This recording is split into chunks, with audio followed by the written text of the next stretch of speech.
नमस्कार दोस्तों। आज जो कहानी लेके मैं आपके सामने प्रस्तुत हुआ हूँ उसका नाम है ईश्वर का न्याय। तो चलिए कहानी शुरू करते हैं।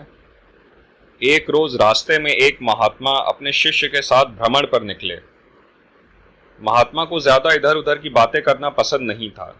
कम बोलना और शांतिपूर्वक अपना कर्म करना, यही दो बातें उन्हें प्रिय थीं। लेकिन शिष्य बहुत चपल था। उसे हमेशा इधर उधर की बातें ही सूझती। उसे दूसरों की बातों में बड़ा ही आनंद आता था।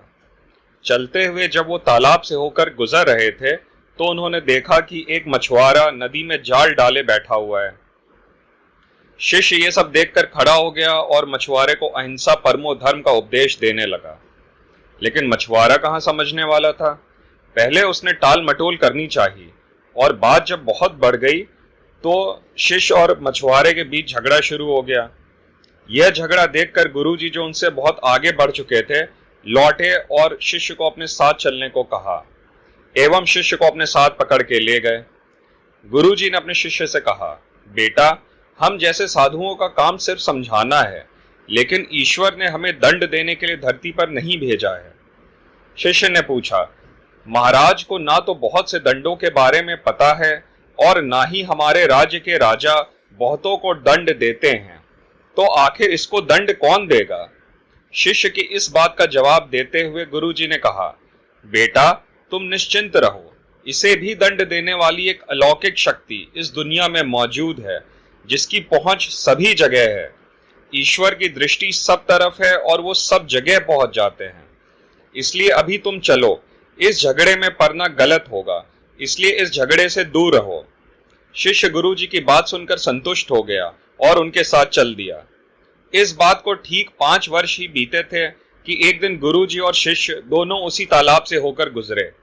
शिष्य भी अब 5 साल पहले की वह मछुआरे वाली घटना भूल चुका था। उन्होंने उसी तालाब के पास देखा कि एक चोट खाया सांप बहुत कष्ट में था और उसे हजारों चींटियां नोच नोच कर खा रही थीं। शिष्य ने यह दृश्य देखा तो उससे रहा नहीं गया। दया से उसका हृदय पिघल गया था। वो सर्प को चींटियों से बचाने के लिए जाने ही वाला था कि गुरुजी ने उसके हाथ पकड़ लिए और बोले, बेटा, इसे अपने कर्मों का फल भोगने दो। यदि अभी तुमने इसे रोकना चाहा तो इस बेचारे को फिर से दोबारा जन्म लेना पड़ेगा और यह दुख भोगने होंगे, क्योंकि कर्म का फल अवश्य ही भोगना पड़ता है। शिष्य ने गुरुजी से पूछा, गुरुजी, इसने कौन सा कर्म किया है जो इस दुर्दशा में भी ये फंसा हुआ है? गुरु महाराज बोले, ये वही मछुआरा है जिसे तुम पिछले वर्ष इसी स्थान पर मछली ना मारने का उपदेश दे रहे थे और वो तुम्हारे साथ लड़ने के लिए आग बबूला हुआ जा रहा था। वो मछलियां ही ये वे चींटी हैं जो इसे नोच नोच के खा रही हैं। ये सुनते ही बड़े आश्चर्य से शिष्य ने कहा, गुरुजी, ये तो बड़ा ही विचित्र न्याय है। गुरुजी ने कहा, बेटा, इसी लोक में स्वर्ग नरक के सारे दृश्य मौजूद हैं। हर क्षण तुम्हें ईश्वर के न्याय के नमूने देखने को मिल सकते हैं। चाहे तुम्हारे कर्म शुभ हो या अशुभ, उसका फल तुम्हें भोगना ही पड़ता है।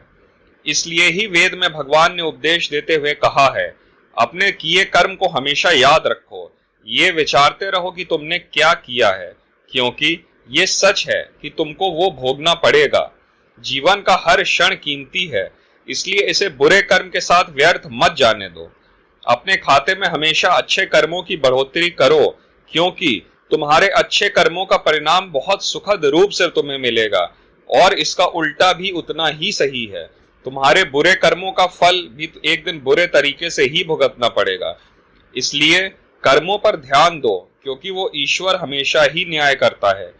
शिष्य गुरुजी की बात अब स्पष्ट रूप से समझ चुका था।